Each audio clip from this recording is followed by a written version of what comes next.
can't believe it's our first episode of KOSI.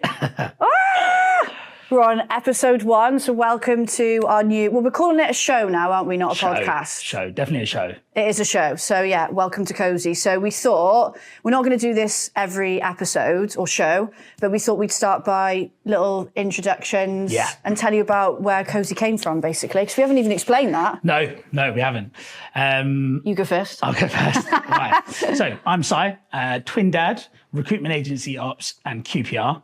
I think that's the most easiest way to introduce myself because people actually see that on LinkedIn all the time and sometimes say to me, twin dad. Somebody said it to me the other day about you. Yeah, they literally do. I said, do you know Si? And I said embedded ops and they were like, twin dad. Yeah, I was like, it's my own personal brand. Yeah. Anyway, that's me.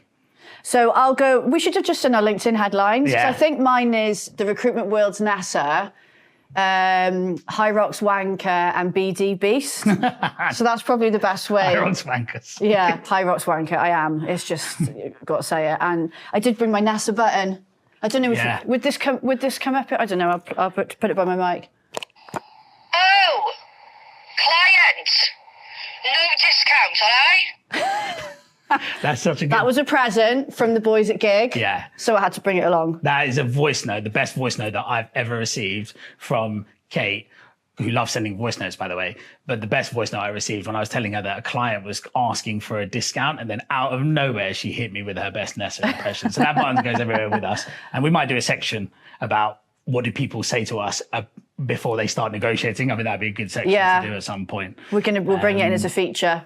How did KOSI come about? Do you know what? I think we were having a chat. This must have been, I reckon it was summertime last year. I think it's been that long. Around summertime. Yeah. And I don't know how it came up, but you were saying about how you'd had an idea for like a different sort of show podcast. And we just started talking about it from there and it sort of grew, didn't it, from there? But we had more serious chats about it. It was when we met up at Christmas. In Wales. In Cardiff. Yeah, that's it. I remember. Because I think there's lots of recruitment podcasts that agencies do, which we get are somewhat serious because it's interviewing senior stakeholders, etc. And there's some industry ones where we interview fellow people from the sector, but they're all very interview format. Yeah. And we wanted something that was a bit more aligned with our personality, just have a bit of fun. What's the headline? Talking recruitment, taking the mick. Yeah. That's what we're doing. We're taking the piss. Taking the piss. I go mick, she goes piss. You can probably tell. Yeah. It's a difference of language, but and I think like you said, there's so a place for those sorts of podcasts. Yeah. But we just thought let's do something a bit. Yeah. I hate saying a bit different because people say that all the time. So wanky. So wanky. But it is. So and you came up with a name.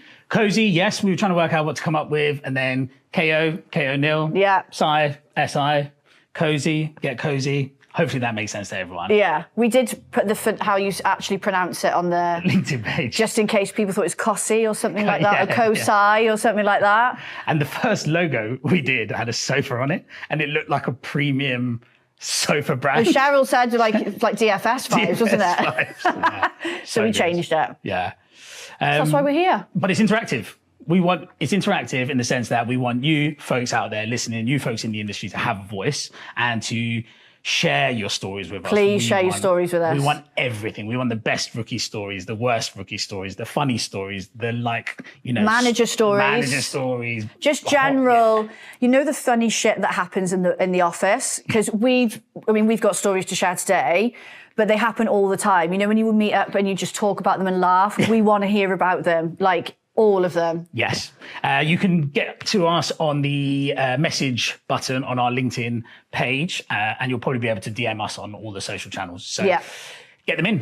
Yeah, and we're going to set up an Instagram, aren't we? So you can basically, there's going to be loads of ways you can send your stories to us, and even LinkedIn posts and stuff like that. Yeah. Please, we want as many funny stuff coming to us as possible. 100%. Just want to laugh all day, basically. Yeah. Cool. And up first, we've got LinkedIn posts. Yeah. Do you want me to do mine first? You can go first.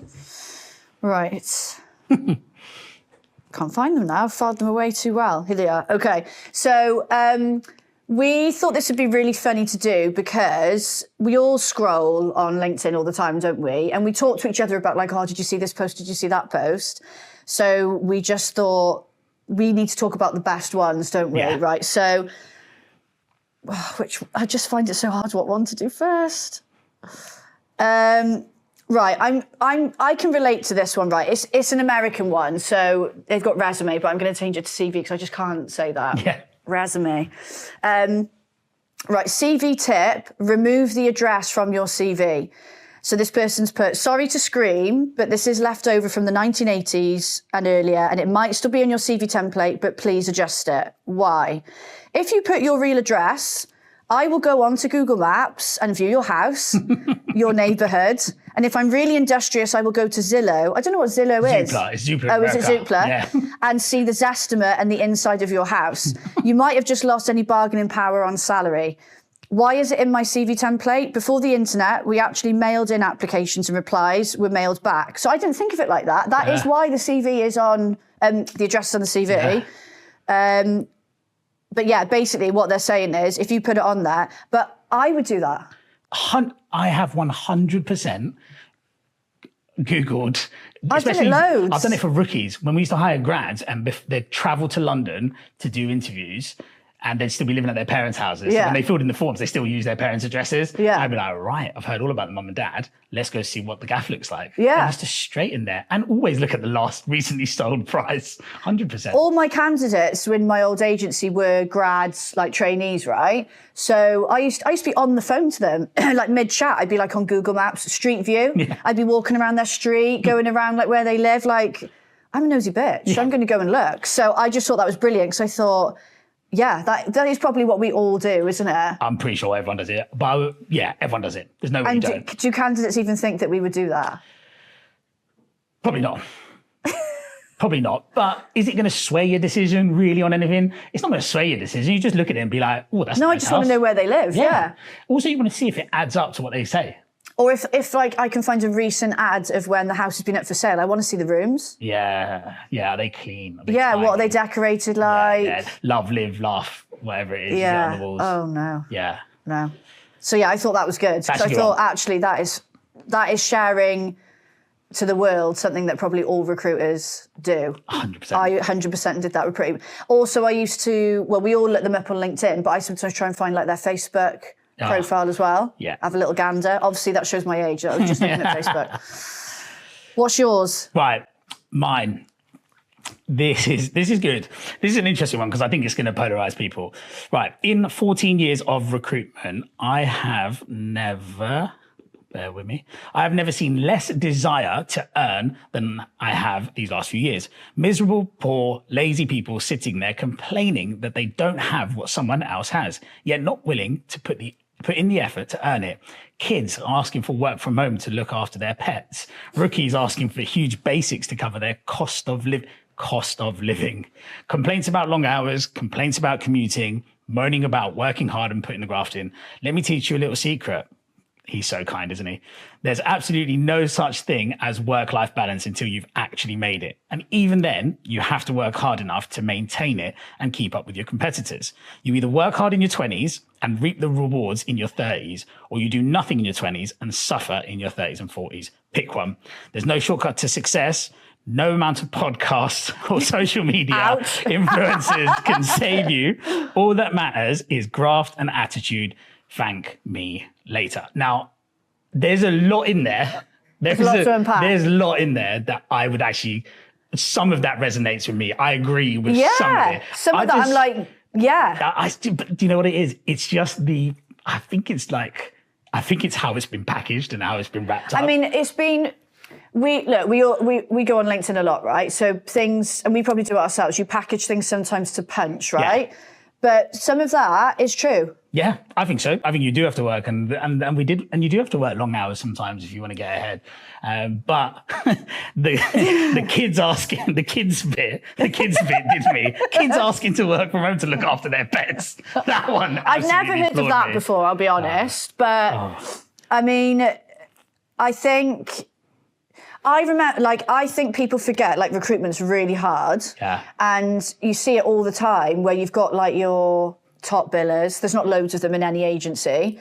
And then the other people are like, almost like, that's not fair sort of mentality, or how did they get there? And they don't see the fucking graft that some people put in to get where they've got. Well, this is they just want it given to them. This is that whole thing that we were saying about how LinkedIn is just not a real place. No. So you only see the glory stuff. You only see the lunch clubs. You don't see the late nights. No. You only see the promotions. You don't see the bollockings every week about missing KPIs or targets. You only ever see the good shit. I mean, I think that's the same for all social media. And I think that's where people go wrong. But this post has definitely been packaged up for the punch. Yeah. But I'm not 100% mad at all of it. I just think we could say it in a much nicer way. Yeah, but I bet it got good engagement. It got fucking great engagement. I would, and that's what it's all about, isn't it? Well, what have you got next? Okay, just before, to give you some perspective on this post before I read it, this is not a joke. So, you know, sometimes you read those posts, is it satire? Is that the, yeah. You know, you read some posts on LinkedIn and you think like, it's tongue in cheek, they're not really serious. This person is deadly serious, just before I read it out, okay? So, let's talk about one of the real reasons, I'm laughing. Let's talk about one of the real reasons people don't want to go back to the office. They don't want to take a shit at work. At home, the bathroom is private, comfortable, safe. No, I hope no one heard that anxiety. No awkward eye contact with the receptionist that saw me enter the bathroom 15 minutes ago and knows exactly what I just did in there. Meanwhile, in the office, it's stall roulette, industrial toilet paper, the silent war of pretending no one else is in there. If you're serious about bringing people back, skip the ping pong tables and cold brew on tap. Rethink how your people shit at work. Instead of a large, collective, centrally located bathroom or bathrooms, distribute individual, private, well-ventilated, well-lit, sound-insulated pods throughout different parts of the office. Next level, add a B-day, make it feel like home. Who has a B-day at home? Oh, that's We're not so in the good. 80s anymore. Better yet, make it better than home. I'm being dead serious. Make shitting at work a better experience than shitting at home, and you'll be eliminating one of the unspoken reasons people don't want to return to the office. People want dignity, comfort, autonomy, even especially in the bathroom. In the words of my guys over at Shits and Gigs, facts. That is absolute facts. That is, I'll tell you now, right? I work from home most of the time.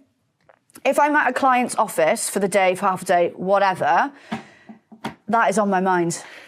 First thing I do is do a recce when I go to new clients. Obviously, we're both consultants. We fly around. First thing I do is a recce. What's the toilet sitch? I even will go as far as to say, I'll know where the nearest public toilet is that I've had a bet on whether it's going to be decent or not. What, just in case? Just in case that's not a facility that I could deal with. What's your worst, if you went into an office, Yeah. what's the worst nightmare toilet situation for you? Where you're going to go to a public toilet? When I interviewed for my last full-time gig, I got walked through the office after when I came in for the final, and I noticed a toilet door on the sales floor. And I remember seeing it, gents and ladies. Well, that was directly on the sales floor, as if it was literally here, yeah? And someone sat here and there's a toilet there. And in my head, I was thinking to myself, a little bit weird, but let's get the offer first and then we can work out the toilet situation. Anyway, got the job. And then this is probably the single best bit of onboarding I've experienced as an employee. And it was the co-founder. He walked me through, showed me the kitchen, showed me the fridge, the coffee, where the coffee beans were, all the essentials. And then he took me out onto that sales floor where the toilet door was. He pointed at it and he went, "That's for number ones. There's a loo in the basement for number twos." For girls and boys? For girls and boys. The single best onboarding I've had, because I was so panicked about it. And I would have, if I didn't know that there was a toilet on the basement, I'd have been going to the local pub, running into the local pub in Old Street to go and have a poo. 100%. Yeah, that is directly on the sales floor. It's not okay. That's Monday. That's probably what, for me, it's if you go, so I've did something with an agency before, and they were like there was an office building, so there was multi-floors, multi-companies, but they were the only ones on their floor because the other office was empty. So the toilet was stalls and it's only them on that floor. Yeah. So that, do you know what I mean? There's no sort of getting away from it. So I I would go upstairs. Yeah. To another floor, like do a runner. But I didn't want anyone to see me because they'd be like, why is Kate going upstairs? We've got 6 toilets down here. Strategic floor change. Yeah, I'd have to strategically time it and then like run upstairs and not be too long. Oh, it's too stressful. It was too stressful. But I take poo spray with me everywhere.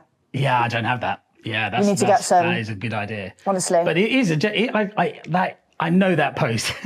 I know that post is probably a little bit satire and a bit tongue in cheek. But it's true. But it's such a good. It's such it's a so stressful. Thing. And you can't ask about it. So no, well done for getting out of there. I hope that got lots of reach. And I can't believe we're talking about toilets. I know, on episode 1, but I've just remembered the worst ones. I did some work with an agency and they were like in a WeWork sort of situation. It wasn't WeWork. There's other. I don't want to name the brand now, haven't I? But you know what I mean. And the toilet, I kid you not, it was like, you know, like a glass wall and door, but frosted. 1 toilet on each floor. Oh, God. It was disgusting. Frosting is and not enough protection. If somebody was waiting outside, you could see their shadow, and there was a tiny little gap either side of the glass door. So even if I was having to pee, I was like, this is too... No. Frosting isn't enough protection. No way. That is not on. Office providers up in other country. Sort it out. Sort your shit out. Right. We've gone into a bit too deep on shit now. We went well into shit. Yeah. Transition. Up next, rookie stories. Oh, yeah, our rookie stories. Yeah, I'm looking forward to rookie stories. All right. Who's going first? I've got... Yeah, should I go first and then you can... Yeah. Go on. I reckon this is one of the funniest things that I've seen happen, not just in my consultant career, but in my life. I'm so grateful to have had this, to have been present when something like this happened. Yeah. So I did some work with an agency, this has got to be 2 years ago now, and they'd like a group of rookies, I think there was like 4 boys or something like that, can't remember now. And we were in like month 1, potentially, so they were still really new, and one of them had his first placement. I wasn't in when the offer came in. So I came in on the Monday to deliver the training day, and he's absolutely buzzing. He's like, Kate, I've got my first offer. The guy accepted it. I rang him Saturday morning. He'd been out on the Friday, mind. Yeah. Don't ask me why that happened, okay? But he did it on the Saturday morning, hangover as fuck, right? So I was like, cool, wicked, yeah. And, helped him all through. This is what you need to get, blah, blah, blah, blah. So we're towards the end of the day. It's a Monday. It's like 4 o'clock, winding up, getting things sorted. And I looked over at him. We're in the training room at this point. He's on his laptop. And when somebody looks like they're about to die, yeah. like their life had gone. And I was like, what's the matter? Nothing. I was like, I can tell something's wrong. Yeah. Talk to me, what's happened? So basically what had happened is he'd asked for this candidate's passport photo and stuff like that, right? So it comes through and he's like, that's not him. This is not that guy. And he showed me the LinkedIn picture and he showed me, and they're not, they're 2 different types, 2 different people, right? Oh, no. But then and he was like, I don't understand it. What was the name, like John Smith or something? No, it was like Mohammed something or whatever. Like, I can't remember. But there's 2 of them and he's called the wrong one. Well, so he's like, I've spoken to him, he's accepted, I've gone through it all, we've gone through all the information, I spoke to him for ages Saturday morning. But the picture doesn't match. And initially I was like, have we got somebody trying to pull the wool over our eyes identity-wise here? Yeah. So I'm like, oh my God, what the fuck's going on here now? I'm like, it's a bloody Monday at 4 o'clock. And it wasn't even 4, it's probably about 4:45 at this point. Yeah.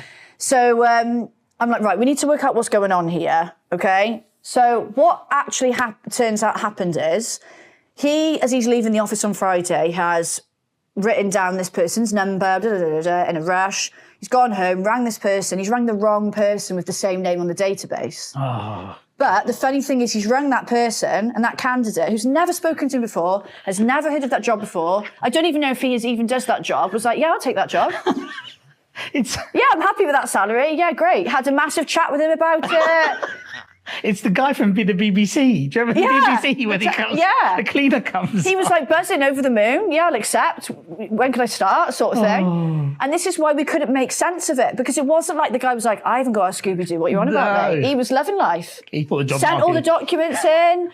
So then we worked that out eventually. Then he had to retract the offer, obviously, from the guy that's not the guy, and ring the right person. I mean, it all worked out, but honestly, I was like, how is this? I've never seen that happen. Do you know? I never heard of was that. trying not at the time. I mean, he was shitting himself. Yeah, I bet. As a rookie, when you have stuff like that happen, I was trying not to laugh in front of him. Yeah. We laughed about it in the end because he had to learn from it. Like I was like, right, well, what have you learned from this? Don't fucking ring somebody hungover on a Saturday, and don't rush. Do it in the office before you leave. Or I don't know what the reason was, but honestly. That's so good. Hilarious. I love the balls on that other candidate to just be like, I'll take it. Saturday morning, got a phone call. Yeah, landed a job. Hopefully he didn't go out celebrating on Saturday night. Imagine he negotiated on the salary and everything. Luckily, we didn't have that. Imagine we'd gone back to the client and... I know. But he was just buzzing. I said, oh, what was the candidate like? Oh, it was easy. He just said, yeah. Oh, I love rookies. The rookie stories are the best stories. This is why I love, honestly, this is the sort of, but I'll never forget that, ever. That is amazing. If you've ever done that, by the way, or if you've seen that happen, I'd love to know. Because have you ever seen that happen? Never. No. And I said to him, I was like, I was at the time, I was 10 years in, I was like, never seen that happen. Nah. We've had people with like same names on the database and people have rang the wrong one, but to offer a job, get it closed, get a start date, and then have to come back and go, sorry, mate. Imagine you turned up on day one, they were like, this ain't the guy. Imagine you lost the other candidate. Imagine the other candidate's taken another job. You'd be raging. Honestly. Well done. I mean, that's a nice lesson learned. I bet he checks names and numbers and emails every time. Honestly. Hopefully he's still in recruitment. Rookie story number 2. I've got one. Yeah, go on. So I worked at an agency, which was a pretty small agency, and they were deciding that they wanted to grow through rookies, through trainees. I think they called them associate consultants at the time. So set up this whole program, hired a load of them, set this training program up. They've all turned up on the first day. The 2 co-founders I worked with, I don't think that they had ever managed a person in their lives beforehand, if I'm honest, but they were like a bit nervous about it. They really wanted guidance and stuff. And I was like, don't worry, I've created a schedule. It's like, it's going to go like clockwork, right? Yeah. They're doing this self-paced training, they're doing this, they're doing that. Spreadsheet, everything was organized. And then we worked the US hours. So we had a lunch hour, which was 12 to 1, and then you're back. So you could get on the US calls. So I can't remember if it was day 1 or week 1, but it was definitely very, very early on. So we've got these four rookies, 1 girl, 3 guys. The one that I was keen on, that the other 2, the 2 co-founders weren't that keen on, is the one that this happens to, which made it all the worse for me. Anyway, lunchtime finishes, 1 o'clock, everyone's back in the office, right? We're all sat down at our desks. And this chap, we won't give him a name. This chap just hasn't come back. And we're sitting there going, like, we're messaging each other on WhatsApp. Me and the 2 co-founders are WhatsApping each other, like, where is he? What's he done? Where's he gone? Who knows? Anyway, 10 minutes goes past, he's still not there. Shot him a message directly. Another 10 minutes goes past, not there. Half an hour or something like that later, he comes bowling into the office, walks straight over to one of the co-founders and hands him something in his hand. And we were like, what's that? And he was like, well, you asked me to go get these for you. And then the co-founder's like, no, I fucking didn't. What are you talking about? Google Play vouchers. So what happened is he's all that morning, he got a email from someone pretending to be the co-founder, said, hey, drop me a message on WhatsApp. I really need your help with something. I need you to go to Tesco's and get me £1,000 worth of Google Play vouchers. Giz didn't even have £1,000 because he came back with like 400 or 500 quid's worth or whatever it was. Did he use his own money? He used his own money to go get it because the guy over WhatsApp was saying, don't worry, I'll send you the money afterwards. Don't worry, I'll send you the money afterwards. So he'd been completely scammed, came back to hand over. But this exchange, it wasn't that boisterous of an office, right? But the rookie was like, oh, stop fucking having me on here. I just have him. And we were like, no, mate. What are you on about? Mate, we are not pranking you in any way, shape or form. Why would we be doing this? Anyway, fucking had to buy them off of him, didn't we? Because it just felt terrible for him. And then anyway, obviously weeks went by and we were in the pub and we were like, come on, show us the WhatsApp messages. And mate, the language in the messages was so off. It was clearly someone in... What was it like? It was like broken English. It was such a scam. It was like there's a pigeon in your bank account level scam. Was it? And so he fell for it. But he was a rookie. He knew no better. When he came to and realised what was his face like? He was a pretty pasty fella anyway, but he like ghost. Like he was just shocked, sat down. But 500 quid. But he was raging. Like he was raging. Because when he showed us in the pub, when he showed us the WhatsApp chat with the guy, there was one in there. The last one is from him to the guy going, you Yeah. It's so good. Did the guy reply? No. It's just got Don't run it it. done. But what does somebody get out of that scam? Because it's not like you say, can I have your bank account details? They'll just ask him for the code. Oh, the code's for the thing. They'll ask him they'll say, oh yeah, thanks for getting those. What's the code on the back of the Google Play card? They send that over and then they cash it in. £1 in Google Play. Put it on a credit. Cash it in and buy it, innit? Oh, yeah, well, I mean, people are flipping falling for it, so it obviously works. Oh, if that happened to me. Yeah, honestly, the embarrassment. I actually think we should do some training for rookies and tell them, hey, do not fall for this. Don't fall for a Google Play. Don't fall for a Google Play scam. In fact, I'll bring it into my training. I'll do it on day one. Just don't. I've never heard of that before, though. So good. And you know what? He went on to be a top biller at that firm. So good on him for sticking Needs to pay back the 500 quid he lost. Needs to add. That is hilarious. Right. Speaking of disappearing, because that's relates to my next story. So this has probably happened in quite a few agencies, I think, but I just think it's hilarious. So we had a group in an agency, maybe 4 again, and I checked in with the L&D because I was working alongside an L&D manager then. She was like, yeah, everything's going really, really well. We're going to take them out for lunch today to Wetherspoons next door. Well, hey. Although the Wetherspoons in Cardiff that I'm on about has got the best toilets, Wetherspoons toilets in the UK, apparently. It's like a spa in there. Good to know. Good to know. So they were like, yeah, we're going to take them out for lunch, all going really well. Great. And then in the afternoon, so basically what happened was they were like, right, we're going to go out for lunch.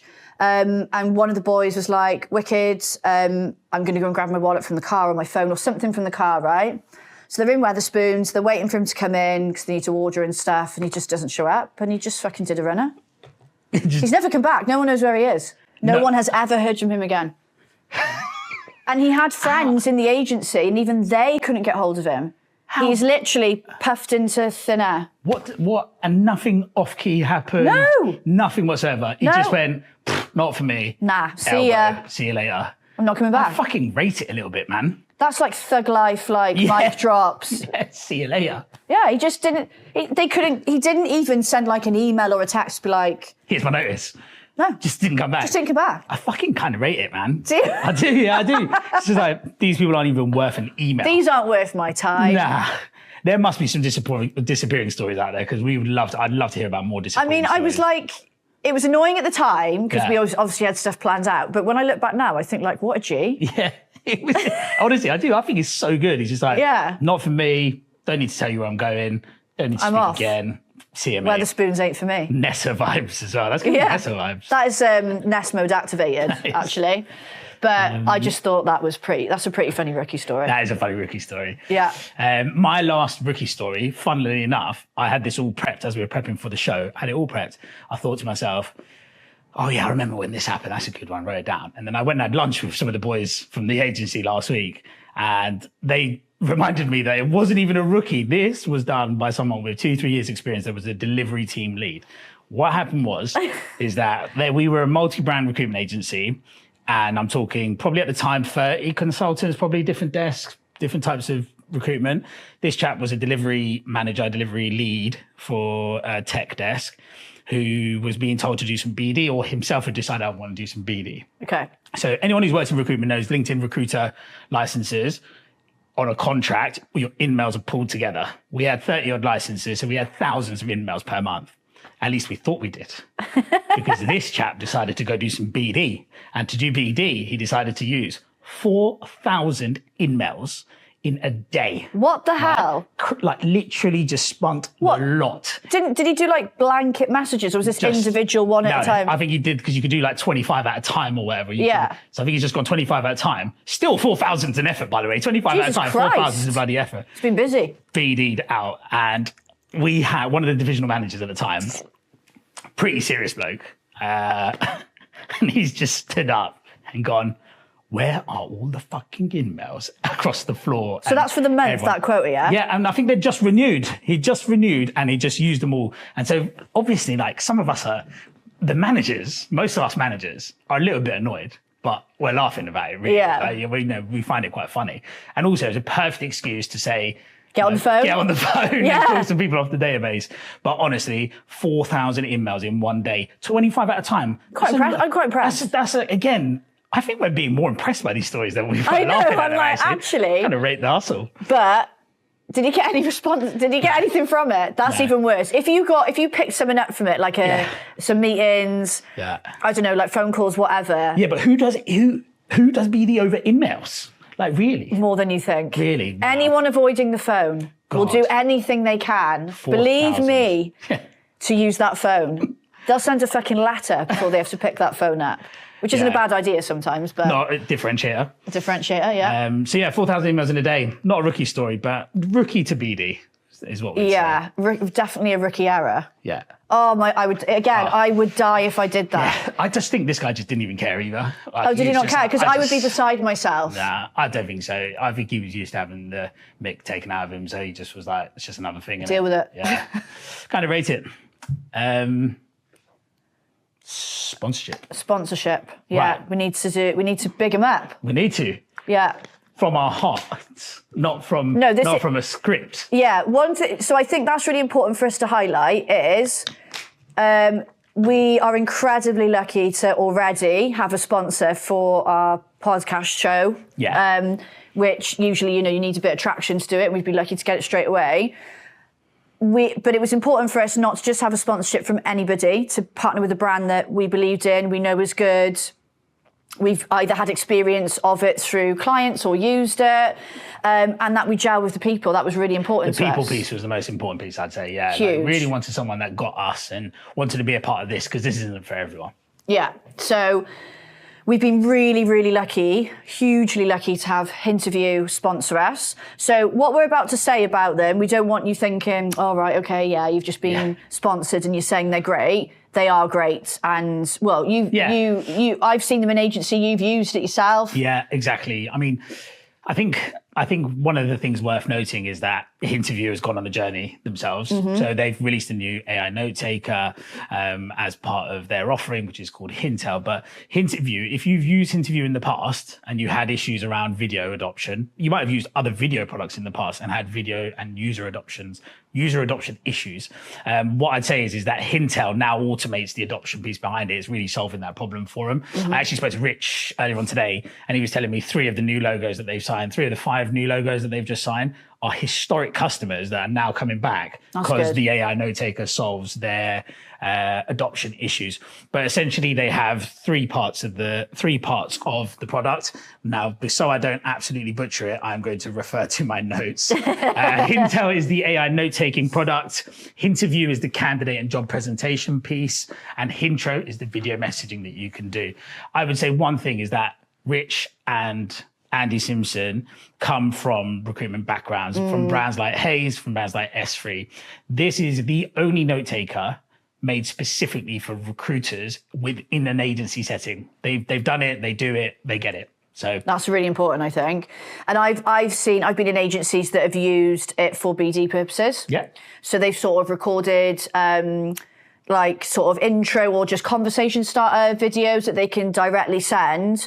And I think it's great for that. I'm all for video and standing out. Yeah, absolutely love it. And I think it's a slick product, and having the note taker is just, and especially because it's recruitment specific. Yeah, the fact that it's recruitment specific means the outputs you're getting from it. So the outputs that they talk about getting from it are like properly written up BD notes or CV spec out notes or summaries. The outputs are specific to your agency.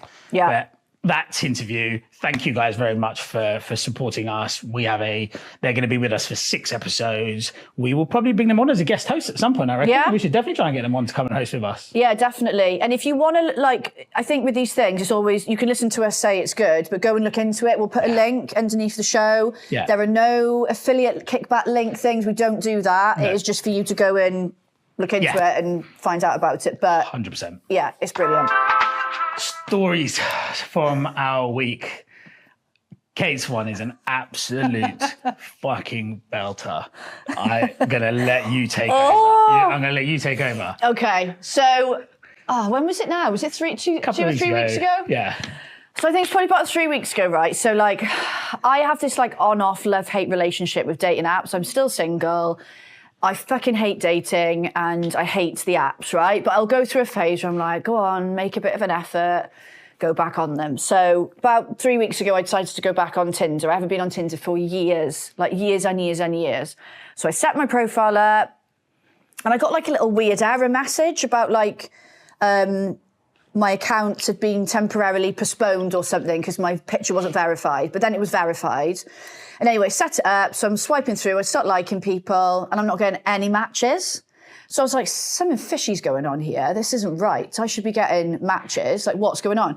So I like go into this black hole of like Googling, and I'm Googling like this error message I got, and then what might happen? It says I might be shadow banned. So then I'm like, what the fuck? I've been shadow banned, so I'm not going to match with anyone now, or like banned for life.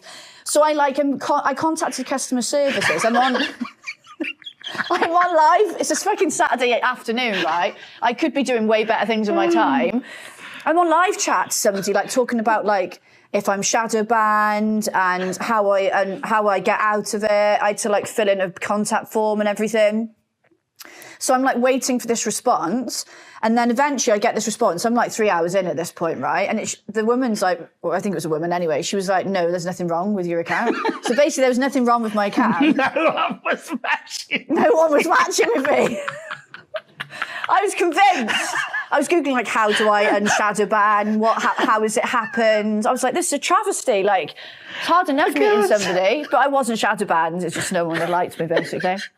I love that the leap was to, there must be technical difficulties. The leak was the leak was pretty big, yeah.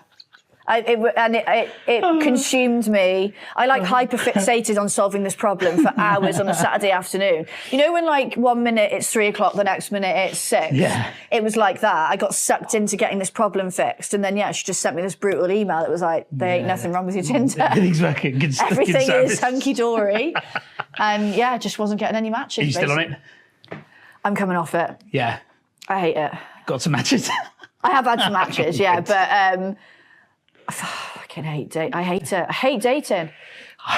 But, yeah. On the apps, that Yeah. route, I just... I met Cheryl on Hinge. So that's obviously a success story because within 3 years, we produced 2 other babies. 2 other human beings. Well, that's great for you that it's worked out, but on Hinge, I get 19-year-old kids liking me. Why is your age range It's not even set it to that. Oh, okay. They just think, oh, I'll have a crack at a 36-year-old, but yeah, I'm coming off them. Like, I'm done. Yeah. We are thinking about a segment called Find Kate a Boyfriend. Find Nasa boyfriend, yeah. Yeah, we need to ideally high rocks, some recruitment knowledge would be good, I think. Because I think a lot of understanding about it. Yeah. We could have like nice chats about recruitment then, couldn't we? Yeah, exactly. But I might lose my spot as co-host, but... When you wouldn't get daily voice notes. No. That might be quite good for you. Yeah. But no, it must be into I can put up with not high rocks, but it needs to be the gym. Yeah, health. Yeah.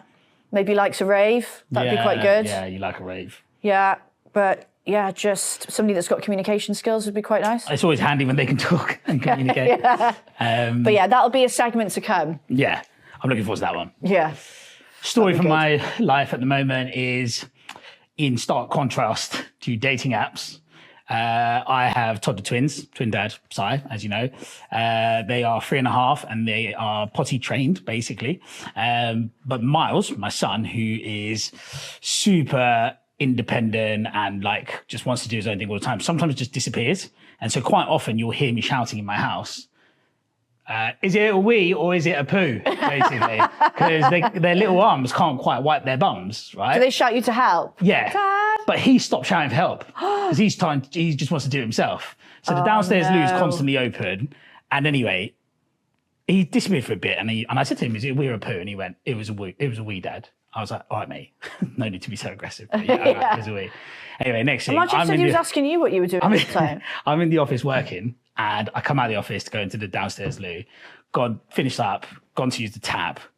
Shit all up the side of the thing on the hand. Did you not smell it? No, or did you have a shit as well? I had a shit as well. I had a shit as well. And my... We've talked about shit a lot. I know we have today, but that's actually something we should probably not do next time around. But yeah, so my life is all about, are you weeing or are you pooing? So hold on, there was... Shit up the tap bit because he's gone up there, another tap bit, and then a little bit on the little holder. The tissue holder. But yeah, and that's not bad for a 3.5-year-old. It's it's not bad. I mean, I like the independent vibe to it, less the poo on my fingers vibe. You actually got it on you? Yeah, because I just didn't see it. It's just, honestly, it's just... That is disgusting. Are you sure it wasn't your own? I'm 100% sure it's mine. I triple fold, actually. That would be really unfair on Miles if you were gaslighting him. Gaslighting Miles. He's going to see this in 15 years. Yeah. Yeah. So yeah, little story from our lives. We wanted to share with you guys about what's been happening with us personally. Yeah. So, I mean, we've already got backup ones for next time, haven't we? It's quite sad, really, that we've got so many embarrassing or sad, not sad, embarrassing or funny things that happen, but... That was quite fun. 37 minutes plus the 11 minutes we had beforehand. Quite fun.